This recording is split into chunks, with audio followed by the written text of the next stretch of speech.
Carving friends. All right, this is chapter 23. So we just finished it, and the Peach just finally lifted out of the water. They'd used 502 seagulls. So we're going to start chapter 23. In a flash, everybody was up on top. Oh, isn't it beautiful, they cried. What a marvelous feeling. Goodbye, sharks. Oh boy, this is the way to travel. Miss Spider, who was literally squealing with excitement, grabbed the centipede by the waist, and the two of them started dancing round and round the peach stem together. The earthworm stood up on his tail and did a sort of wriggle of joy all by himself. The old green grasshopper kept hopping higher and higher in the air. The ladybird rushed over and shook James warmly by the hand, and the glowworm, who at the best of times was a very shy and silent creature, sat glowing with pleasure near the tunnel entrance. Even the silkworm, looking white and thin and completely exhausted, came creeping out of the tunnel to watch this miraculous ascent. Up and up they went, and soon they were as high as the top of a church steeple above the ocean. I'm a bit worried about the Peach, James said to the others as they were all dancing and shouting had stopped. I wonder how much damage those sharks have done to it underneath. It's quite impossible to tell from up here. Why don't I go over the side and make an inspection, Miss Spider said. It'll be no trouble at all, I assure you. And without waiting for an answer, she quickly produced the length of silk thread and attached the end of it to the peach stem. I'll be back in a jiffy, she said, and then she walked calmly over to the edge of the peach and jumped off, paying out the thread behind her as she fell. The others crowded anxiously around the place where she had gone over. Wouldn't it be dreadful if the thread broke? The ladybird said. There was a rather long silence. Are you all right, Miss Spider? Shouted the old green grasshopper. Yes, thank you, her voice said below. Coming up now. And up she came, climbing foot over foot up on the silk thread, and at the same time tucking the thread very back cleverly into her body as she climbed past it. Is it awful? They asked her. Is it all eaten away? Are there great holes in it everywhere?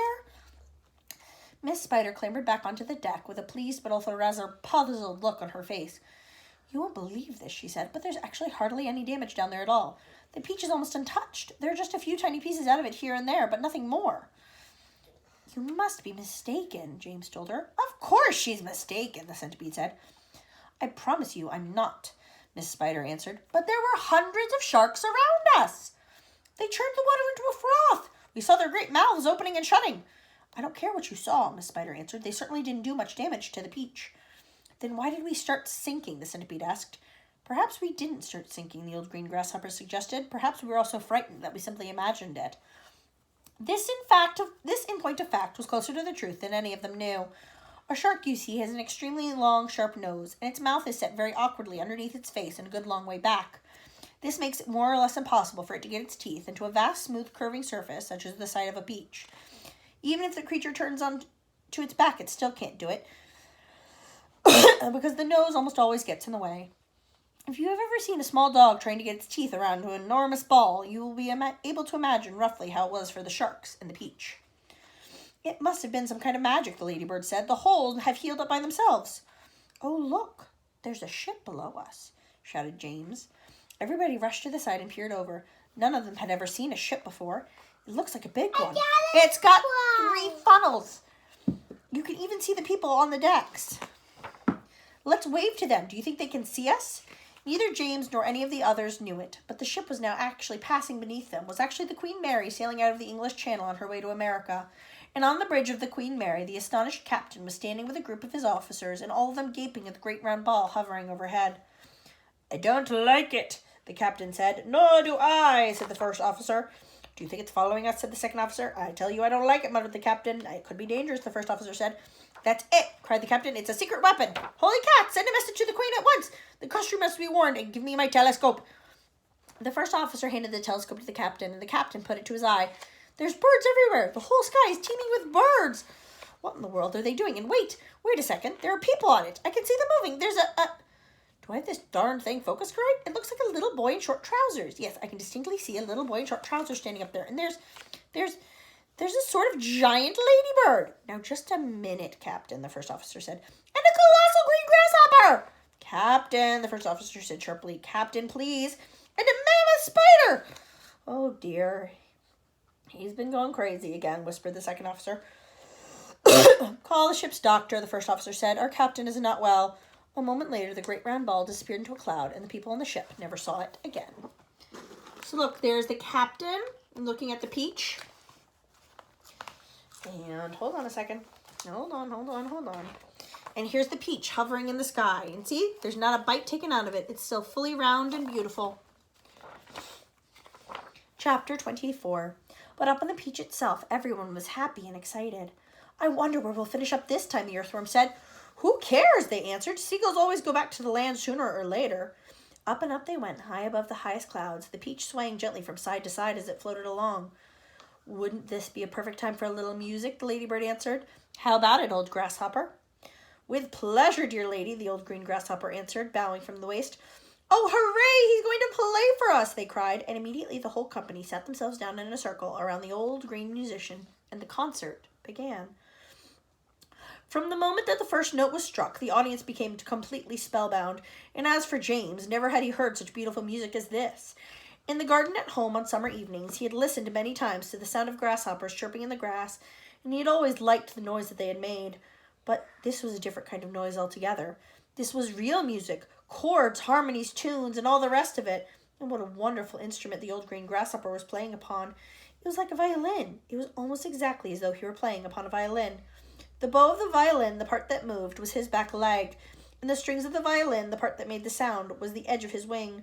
He was using only the top of his back leg, the thigh, and he was stroking this up and down against the edge of his wing with incredible skill, sometimes slowly, sometimes fast, but always with the same easy-flowing action. It was precisely the way a clever violinist would have used his bow, and the magic came pouring out and filled the whole blue sky around them with magic melodies. When the first part was finished, everyone clapped madly, and Miss Spider stood up and shouted, Bravo! Encore! Give us some more!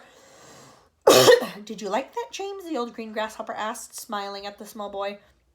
Oh, I loved it, James answered. It was beautiful. It was as though you had a real violin in your hands.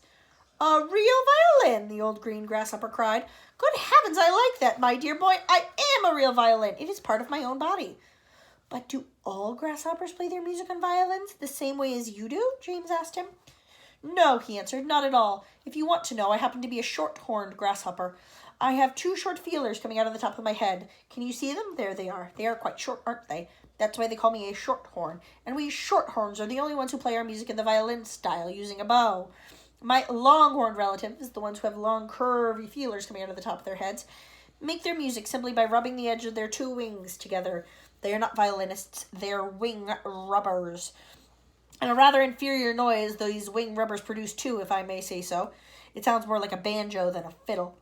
How fascinating is all this, cried James, and to think that up until now I have never even wondered how a grasshopper made his sounds. My dear young fellow, the old green grasshopper said gently, there are a whole lot of things in this world of ours that you haven't even started wondering about yet. Where, for example, do you think that I keep my ears? Your ears? Why, in your head, of course. Everyone burst out laughing. You mean you don't even know that? Cried the centipede. Try again, said the old green grasshopper, smiling at James. You can't possibly keep there anywhere else. Oh, can't I? There's the green grasshopper, and so you can see he just has short little horns. Where are his ears? Where are his ears? Can I find? Shh.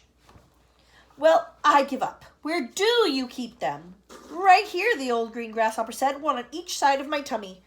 It's not true. Of course it's true. What's so peculiar about that? You ought to see where my cousins the crickets and the katydids keep theirs. Where do they keep them? In their legs, one on each front leg, just below the knee. You mean you didn't know that either? The centipede said scornfully. You're joking, James said. Nobody could possibly have his ears in his legs. Why not? Because it's ridiculous, that's why. You know what I think is ridiculous, the centipede said, grinning away as usual. I don't mean to be rude, but I think it's ridiculous to have ears on the side of one's head. It certainly looks ridiculous. You ought to take a peek in the mirror someday and see for yourself. Pest! Cried the earthworm. Why must you always be so rude and rambunctious to everyone? You ought to apologize to James at once. All right, so that's the end of chapter 24, and tomorrow we will start on chapter 25. So now remember, they're floating on the giant peach in the sky, and they've got 502 seagulls holding them up in the sky. And eventually they're going to have to come down, right? So while they have a lot of food and they're safe away from the sharks, how are they going to solve this problem? Where are they going to go? Who's going to take care of them once they land? All right, my friends, have a good night. Bye.